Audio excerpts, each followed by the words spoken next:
Welcome back to Way of the Wrench, and on today's very special episode, I'm going to be showing you how to weld up one of these, a 16 gauge stainless lockdown bar for your pinball cabinet or your virtual pinball cabinet. So stick around, you're not going to want to miss it. Whew, this thing's so beautiful.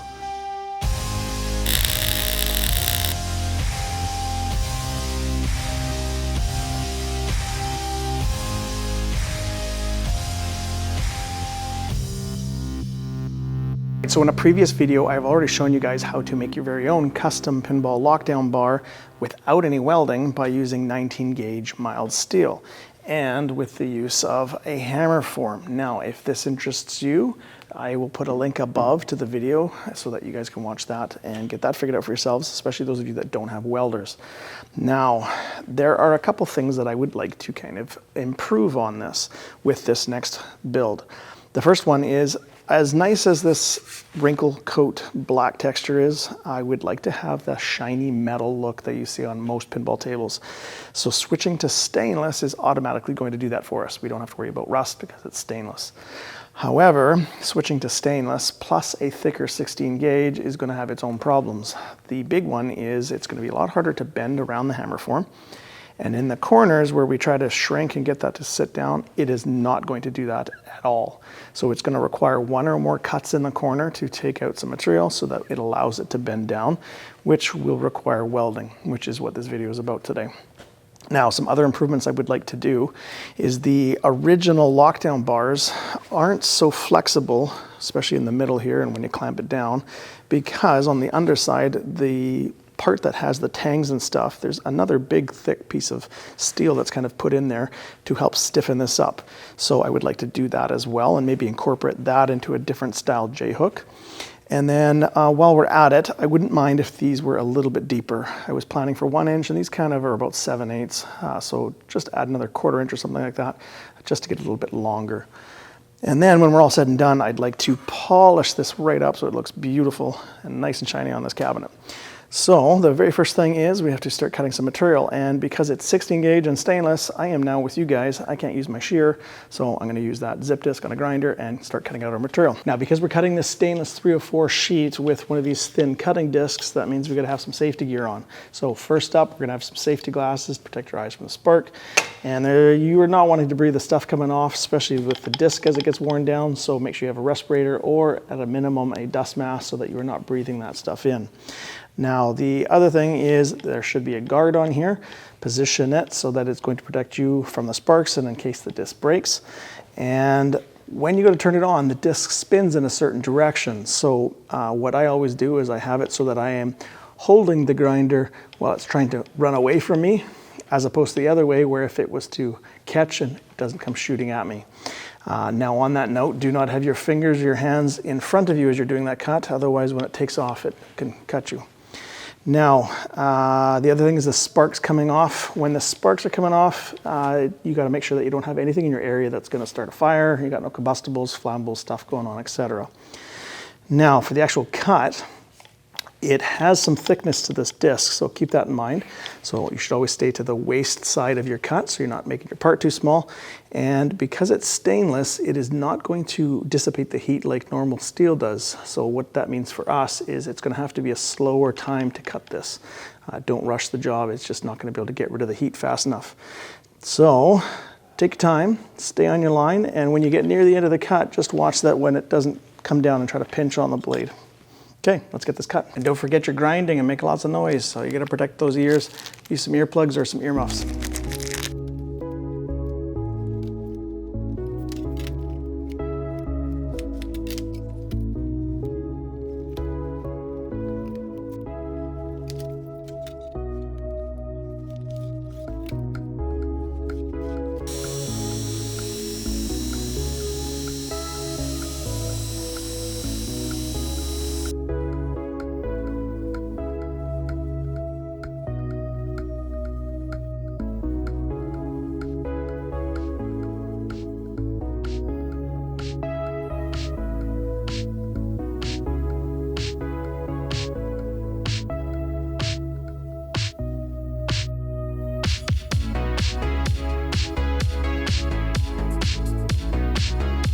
Now that we got this piece cut out, it is time to deburr the edges using a file.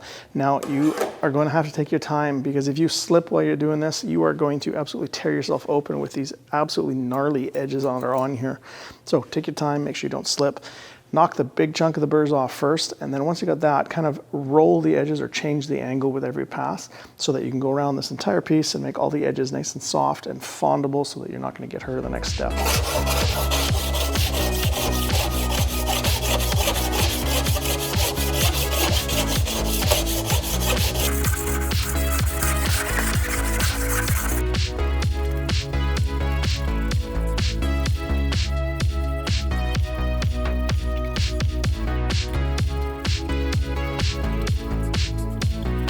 Cool, all of the edges on both sides are all nice and smooth, no burrs to be found. Now, something a little bit different to note, this brushed 304 stainless comes with a little protective film on it, so that when you are all done and your product's ready to go, you can peel it off and you'll have an immaculate surface under there. Kind of just keeps it safe. So if you ever have to do any kind of welding or anything like that, don't peel the whole thing off right off the bat. Just kind of carefully peel it back and trim off without scratching, maybe an inch or two away from where you're welding. That way you can keep this all nice and clean till the very end. Now it's time to figure out what kind of cutout do we have to have from the corner of the sheet metal for this radius piece. Now, if it was just this 1/4 inch radius here, that would be really easy. You would just cut a square out of the corner of the piece, fold that down 90 degrees, fold that down 90 degrees, a little bit of hammering there, weld it up, and you're all done. However, this piece can't have a sharp corner on the front, so it has to have something like a 2-inch radius this way and a 2-inch radius that goes down, and then it blends into that 1/4 inch. So with tricky things like this, the last thing you would want to do is take that stainless that we just worked hard to get to that point and take a cut out and hope it works, and try it and find out that it's too big, you got overlap, or you have too big of a gap.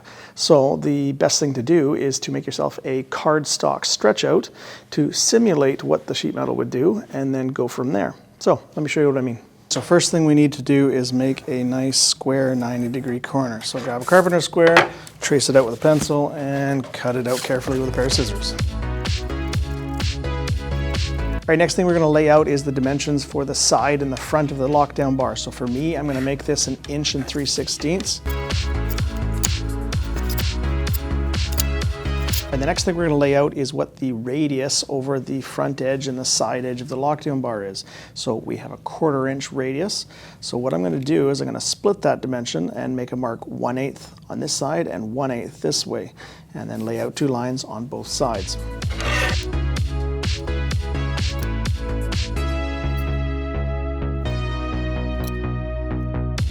Okay, we know from the previous hammer forming lockdown bar video that when we went to go hammer form this around the corner, that 1/4 inch radius, it was just too tight and there was way too much shrinkage needed. That is not physically possible. So we know we need to cut something out here. The question is how much? Well, if you think about it, if we were to cut a complete square out of this corner, that would allow both sides to bend down 90 degrees, perfect, but you'd have the corner exposed. So we got to have a little bit less than a square. And if we just do a cut, then when you fold it, there's going to be a ton of overlap. So what you kind of need is a kind of triangle, kind of wedge shape to come out. So what I've done here is I've drawn the edges and the extents of this 1/4 inch radius from both ways, and we can use where they kind of cross over each other to kind of draw where we need to have that triangle piece cut out. So starting at the beginning of the radius at the very top where these intersect, you're going to make a line with the other side of the radius where it connects, but you're going to continue that line all the way out like this, and then same thing on this way, and that's going to be a good starting point for us. So from here, line it up with the other side. And there's one. Right there. So we're going to cut out this part right here. Now, from doing a lot of sheet metal bending projects in the past, whenever you have a triangle shape, right at the very start of this, it doesn't like that. You got to remember that what you can make it do in cardboard and paper templates, it doesn't do it in metal because it's got thickness to it. So what we're going to do right here is before we cut anything, we're going to center punch, and we're going to drill probably at least a 1/8 inch diameter hole, maybe even a little bigger. That way, that beginning here doesn't pucker and has somewhere for us to hammer form down into it, and whatever is still there when we're done, we can always fill in with weld. Now, what you're going to do is you're going to cut this out and try it and see how it works. Having a straight line with curves doesn't always work, so this might actually need a little bit of kind of curve to it so that when it goes down it actually meshes up properly. So let's cut this out and see what it looks like.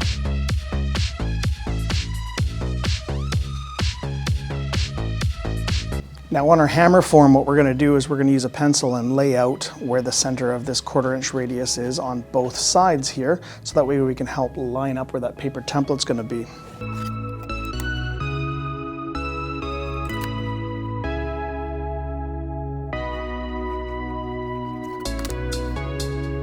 And then using the center of this 1/4 inch radius and the center of this 1/4 inch radius, you can use the lines that you just laid out at 1/8 over from the edge to help orient and line up this where it's going to be.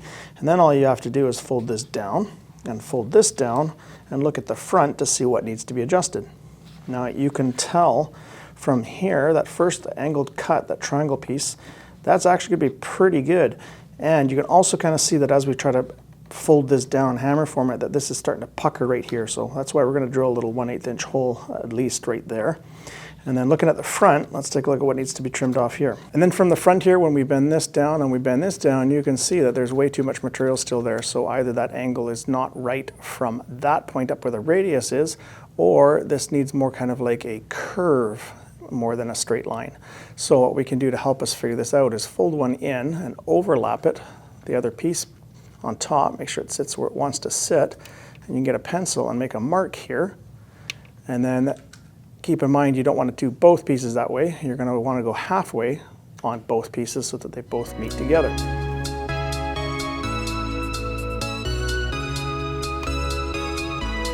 Now if I measure from here to here for where that overlap was and divide it by 2, so it's like 7/8. So that's kind of like saying 3.5/8. So 1, 2, 3.5, I've made a mark. I'm noticing it's pretty close to where the end of the radius is, and that kind of makes sense, right? At the end of this line is where that radius has come completely down and is now going 90. The other thing is we can always cut it a little bit ahead of where it's saying we should probably cut it. And if we have to cut it again, it's not a big deal, but if we cut too much, we have to remake this template. So since I'm doing that 2-inch radius down a little bit, I figure that a close enough curve to try to get this to sit where I want it would be literally the radius that I use for the 2-inch. So I know this part's good here, so I kind of want to line up probably from where we cut to at the end there. And then I'm going to go to the edge of this 1/4 inch radius. So something like that. And do the same on this side. There we go. All right, let's cut this out now. We'll give it a try. Lining up the template again, you can see that's a much better fit. There's a little bit of a gap here. However, this is going to get hammer formed around that little radius there. And when you get that to get down, you can see it's going to pinch up pretty nice and tight. Now, whether I want to take right off to the halfway point that I made a mark and said I could cut off more, I'm kind of thinking I'm going to leave it at this point. Worst case scenario, I got to cut another piece of stainless and try again. Or because I'm leaving it bigger and it's maybe having problems hitting, I can always take a grinder and kind of just trim off a little bit when I'm doing the hammer forming. Cool. Well, I think we got that figured out. So we can now use this as a template on our corners where we have to drill and cut out for our lockdown bar. All right, so because I didn't know if this notch was big enough, off camera, I went and grabbed a piece of 19 gauge mild steel and did a quick hammer form to test it out, and sure enough, it's not. There was about 2 mil for each side that were a little bit too long and hitting in the corners and not letting me get that 1/4 inch radius. So, funny enough, we just talked about this, that when I overlapped the pieces and I made that little pencil mark for where they overlapped, measured that and divided it by 2 so that I could do that evenly on both sides.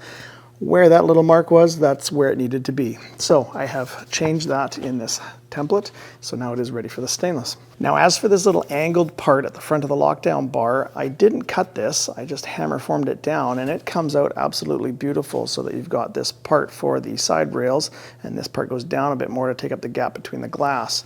So this works really great in 19 mild steel, but I have no idea what the stainless is going to look like. So I'm really tempted, and I think I'm just going to leave it. I'm going to try to hammer form that with the stainless and see how it goes. If it's just too rigid and it doesn't want to take that shape, then I may end up taking a little cut here and bending it down and then having to weld it up there. But I am going to try to do it without, because I think this looks totally seamless and nice if we can do that.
Now in order to center this stainless piece in our form, we need to have some kind of center line. So go ahead and measure the length and make a center line.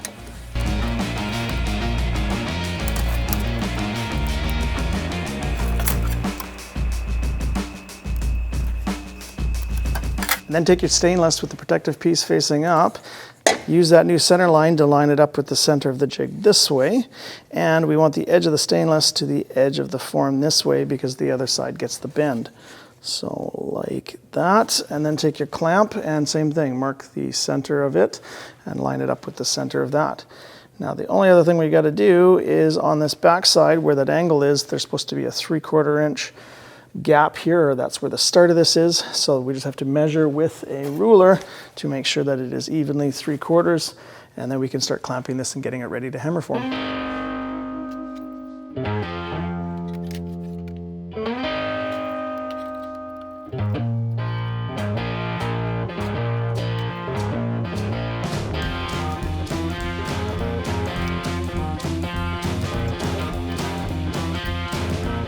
So with this all clamped up, we are ready to start hammer forming. Now, without repeating absolutely everything in my previous videos on how to do the hammer forming, there are some key things that I want you to know for this video. So, traditionally hammer forming is held together with bolts, and those holes in the part prevent the piece from moving as you start to hammer and pull on the metal.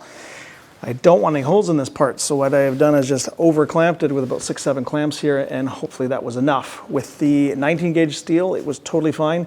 16 gauge and then stainless, we'll have to see. I have not actually hammer formed this thickness and stainless before. So, but I am hoping that that corner where we have taken that notch out will basically make this a lesser force required to be able to form this piece. Now, I am going to try to help keeping this metal staying put by not just hammering all on one side. I'm going to start with this side and see how it goes. I can use this and where it is with the edge to see if it's moving. If it is, then I'll have to try to lock it on the other side by hammering it. But I'm going to do a little bit and a little bit and kind of bounce around to try to get this thing to lock in place, plus the clamping. We are not bashing the crap out of this. We are killing this piece slowly with thousands of little hits. That way we don't have massive dents to try to get out after this piece is done. And I think that's about it. Make sure you got a nice planishing hammer, smooth face. If it's got dings and stuff in it, those dings are going to go into the metal. So take a quick sec and polish this up as nice as possible to give you the better result. Okay, here we go.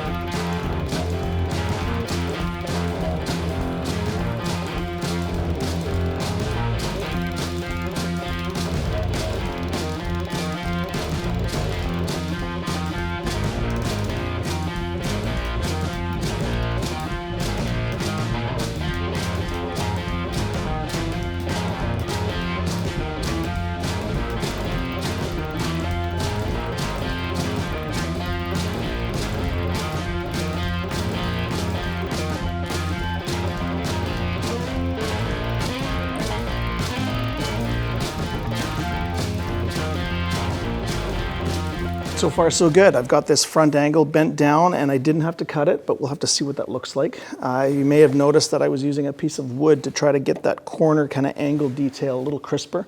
That way I wasn't taking round hammer hits and bashing it in there that I'd have to polish out after. The sides are all bent. The only issue that's on the sides is the stainless is kind of springing back away from the form a little bit, which is expected. So when this is out of the form, I have to take a body hammer and a dolly and kind of just tune that up so it's more 90 degrees. Otherwise, this is looking great. So I'm going to switch the clamps around to this side now and then do that front lip and then tune up those little corners, make sure they've got a nice radius at the front as well.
All right, we've got these corners bent up now, and the top surface where that 2-inch radius blends in with all the sides came out really nice. Not a big gap there to fill. And because these sides are kind of sprung back a bit, this gap looks a little big. However, if we push on it just a little bit, that gap closes right up, and it's got the perfect starting of a 1/4-inch radius on both pieces. So when we get this out of the clamps, we can just fine-tune that 90-degree angle with a dolly and a body hammer, and we'll be getting ready to get this thing welded.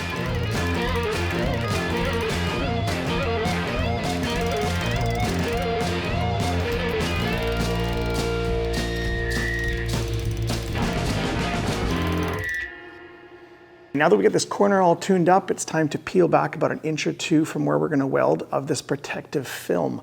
Now, if I just grab a regular X-Acto blade and cut it, I'm going to end up scratching the stainless and having to sand that out later. So a little trick of the trade is grab a piece of scrap copper and sharpen it up on the end, just like it would be like an X-Acto blade. And when you go to cut across it, don't push too hard, but just score it, and then when you peel it back, there will be no scratch underneath. Before we TIG weld this corner, we need to make sure that the stainless material is absolutely clean. So we have to make sure there is no residue from the protective film that we peeled off. We don't want any oily, greasy fingers from it being in the shop while we were working. So we need to take it off, and you've got some options. You can use one of these 2-inch discs, these roll lock discs on a little air grinder, or if you don't have that, you can just simply use emery cloth. Keep in mind that whatever sanding marks you're putting into this, we need to try to get this back to about a 200 grit or a number 4 stainless brushed finish after. So watch that you don't go too heavy with a grit and cause a whole bunch of damage you have to sand out. Now, once you've got that all nice and clean, we need to kind of chemically make this clean. Some people just use hot soapy water because it's stainless, it's not going to rust, and get all of that off. But in industry, most people use acetone. So acetone on a rag, give it a good wipe, and then when you are done with the acetone and the rags, make sure it is not in your welding area at all. In fact, it'd be smart to do this completely separate area before you start your welding. So for setting up our TIG welder to do 16 gauge material, I would probably be setting this to about 70, 75 amps if this was carbon steel. However, this is stainless steel and it likes to not dissipate the heat very well, which makes it get too hot. So a good rule is to go down about 2/3. So I'm gonna be setting my machine to 45 or 50 amps for the stainless. Now, I just mentioned that it does not like to dissipate the heat.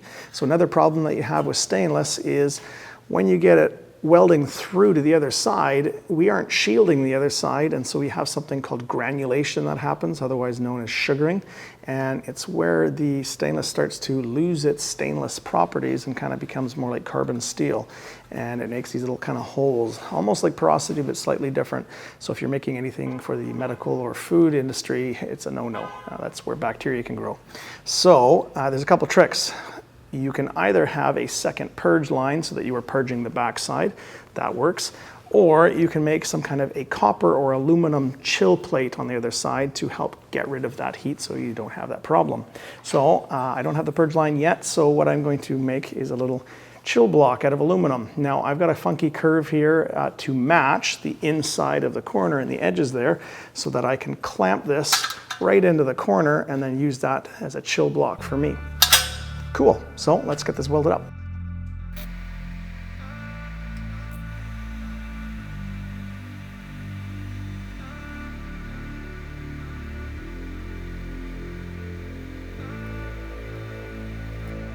That has got to be the ugliest TIG welding bead I have ever laid in my life, and I am going to 100% blame it on my camera placement.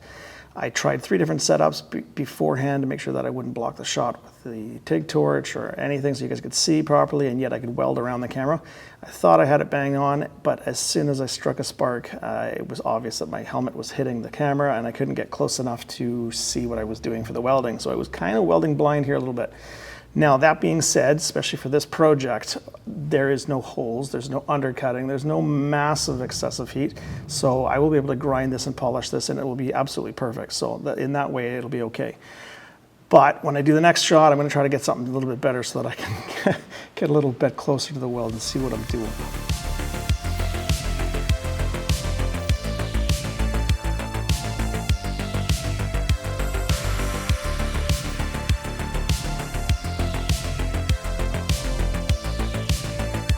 Right, it's a little better on this corner, however, still having difficulty getting in there to weld properly and not obstruct the camera and hit it. However, the weld is going to work out okay for us because there's no undercutting, there's no pinholes, and no excessive heat, so we'll be able to grind and polish this and it'll be great. Now, if I flip it over to show you the backside, you can see this top lip here, there is no granulation at all, so the heatsink did a good job. However, right where that hole was, there is a little bit of that granulation. And I think that's because the heatsink, I tried very hard to get it to kind of match everywhere, but must not have covered that hole properly. Now in this product's case, it's not a big deal. It's the inside, back of the part, we're not going to see it. So now I'm very carefully going to use a 60 grit and then a 120 grit roll-lock disc to clean up that weld bead and try to get it matching and blending on the surfaces here without causing a ton of scratches against the grain on the brushed stainless so that it won't be that much of a chore to clean that up with the next tool.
Now it's time to figure out how to get this to attach to the pinball cabinet itself. Now the original lockdown bars would have a secondary piece that would have been spot welded in at the factory, and it had kind of these tangs that stuck out and that would go into the lockdown receiver.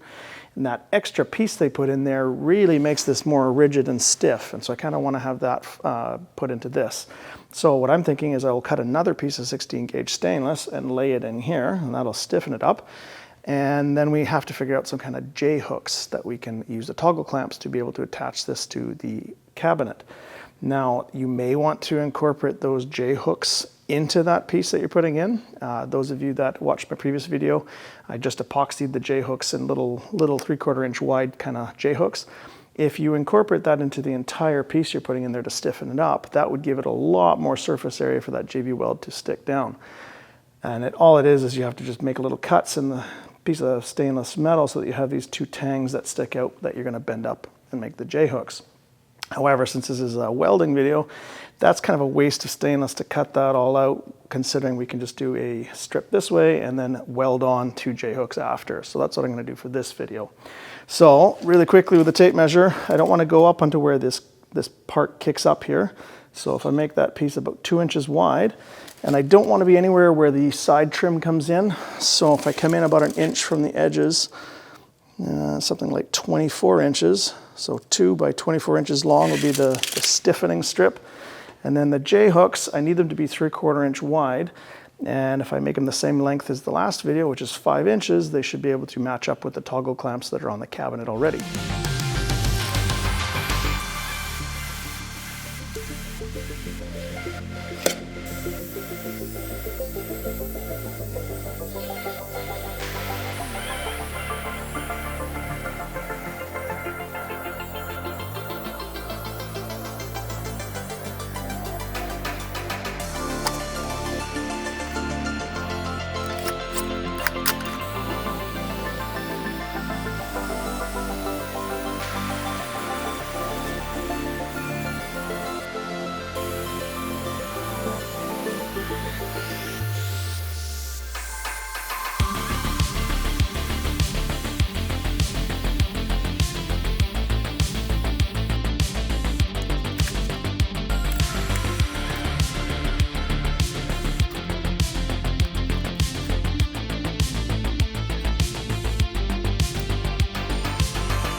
When this J-hook is installed into the lockdown bar, the front inside edge of the lockdown bar is supposed to be against the cabinet, and then this would go down like that. Now, the toggle clamp goes over the J-hook, and when you press it down, that's going to hold this lock bar down. Now, stopping it from going movement this way is this block here. So you can see that if it's against the inside edge of the lockdown bar, I'm going to have a gap here based off of how long this is, and that'll allow it to go back, which I don't want. So I need to grind a little bit more off there just to make that a better fit that way.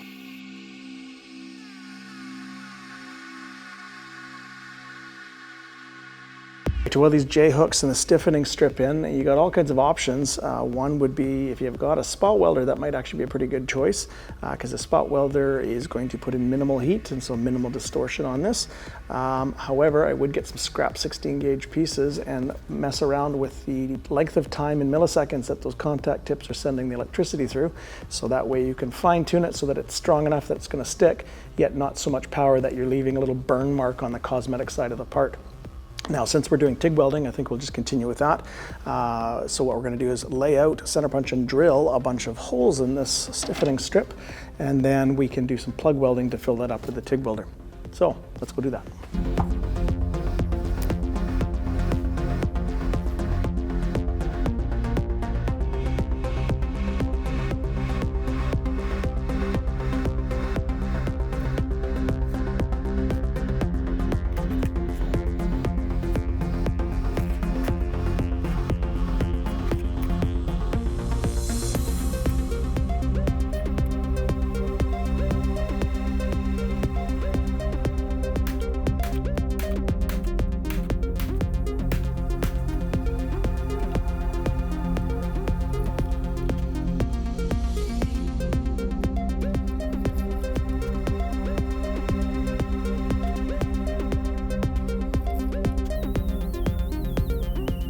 So I'm getting ready to plug weld these things, and I've got a massive aluminum chill block underneath here to keep everything cool on the nice cosmetic side of the part. And I've got it clamped with another piece of aluminum on top, just not to scratch the surface up, and keep these two pieces nice and tightly together. Now, when you're doing the plug welding, you're going to want to get in there, get the heat, get the bottom of the hole just starting to go kind of shiny, and then add some material, cap it, and then get out of there. You don't want to have a ton of heat on here. The reason why is when we're all said and done, we have to refinish the other side. So if we put in too much heat, we're going to have some issues trying to get out those little spots.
So with this lockdown bar sitting where it's going to be, use the center line that we put at the very beginning of this project and line it up with the center of the cab. Make sure that both ends have equal kind of spacing. And then once you got that in the right place, scratch a line from the wood blocks here to center where you have to put those J-hooks.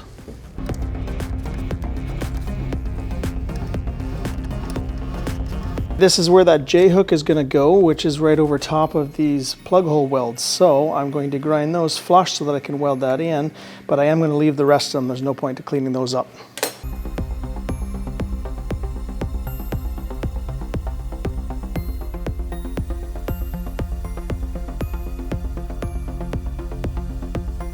All right, once you got these J-hooks ready to be welded in place, I would not weld all the way around. There's just a lot of heat not needed. I was thinking kind of like 4 large tacks in each of the corners, and that should be good enough.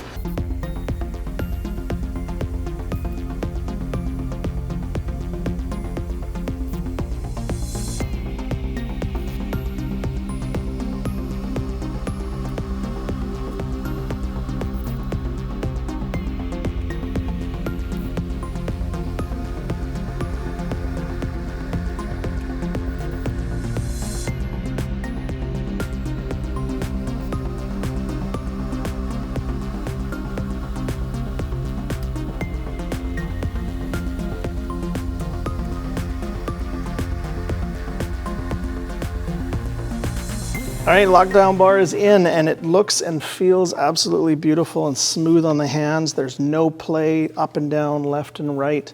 Looks great. Now, the next step and the final step is just to pretty this thing up and clean it back to that number 4 brushed stainless finish. So where the little plug welds that we did have not broken through, but the metal has kind of bulged there a little bit. So we're going to probably take a file and very carefully draw file that down flush, go through the grits, so 60, 120, and then I've got a special kind of burnishing tool that I want to show you to finish this up. So the reason why we're using a file first is there is a little bit of a bulge where those plug welds are, and if we just kind of go to 180 grit sandpaper and use the burnishing tool, when you look at a certain way in the light, you're going to see those little bulges, and we don't want any of that. So we have to make sure this is nice and flat. Now I'm using a brand new Mill Bastard file, and I'm going to draw file, which means I put the handle to the left, and I use the end of the file here, and I'm going to keep it nice and flat to this surface, and just gently work those high sides down until they kind of blend in with the rest of the flat surface. Then we can continue with our 60 grits and our 120 grits, and then to the final burnishing tool, which I'll show you in a second. Now, take your time, and because we're using such a fine file and we're draw filing, we are going to make scratches, but they should almost be what that number 4 brushed finish is already. And then if not, the sandpaper grits are going to help get it back to that very quickly.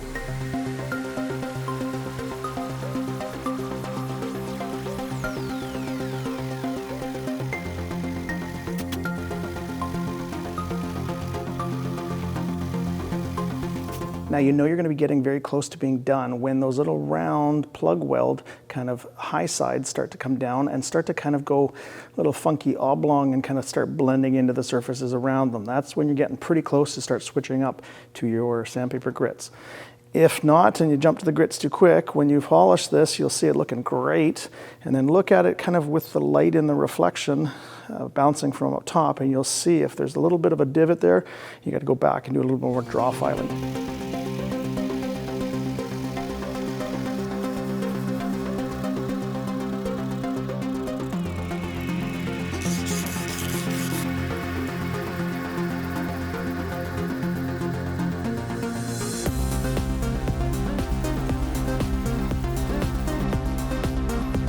To get the hammer marks out from the hammer forming on the edges here, we need something a little more aggressive. So I have a flap disc on a grinder. This one happens to be 40 grit, but you can definitely get a higher grit than that after, which should make pretty quick work of this. Now, the only problem is I'm going to be putting circular patterns on the side here. So when we're done, I'm going to have to do some sanding or draw filing to get it to go in the direction it originally was. And then we can hit it with a burnishing tool.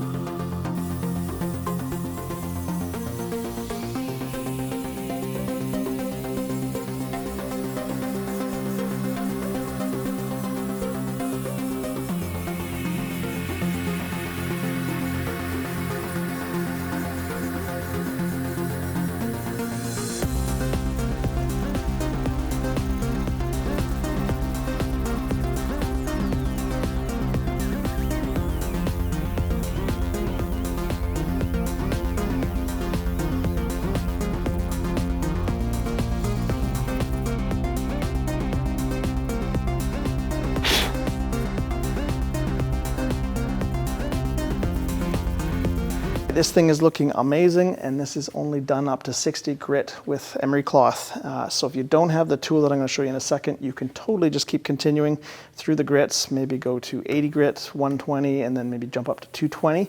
After that, I wouldn't go any higher if you're looking for that number 4 brushed stainless finish. Now, I have another tool here that I thought I would grab for this job, and I've never had or used one of these, so it was quite neat to get. This is a burnishing polishing tool, and the way it works is you can have these sanding drums, or in this case I've got these nylon polishing drums. This one is 180 grit, and it's on a speed control grinder with an attachment for it, and we are going to go with the grain and get this thing all looking uniform and all those marks go in the same direction. And then after I've got the entire thing done to 180 grit, I actually purchased another grit which is 240, and then I'm going to stop there.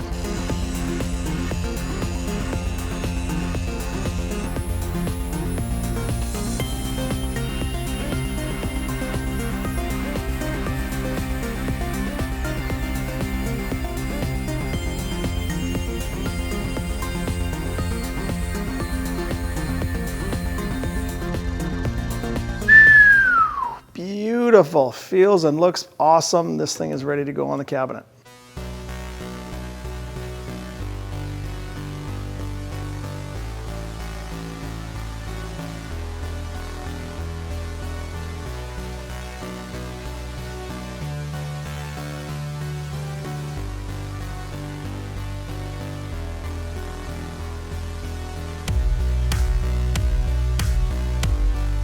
That's a wrap on another video from Way of the Wrench and on how to become a welder. This time on how to weld yourself up a custom do-it-yourself lockdown bar for your pinball cabinet.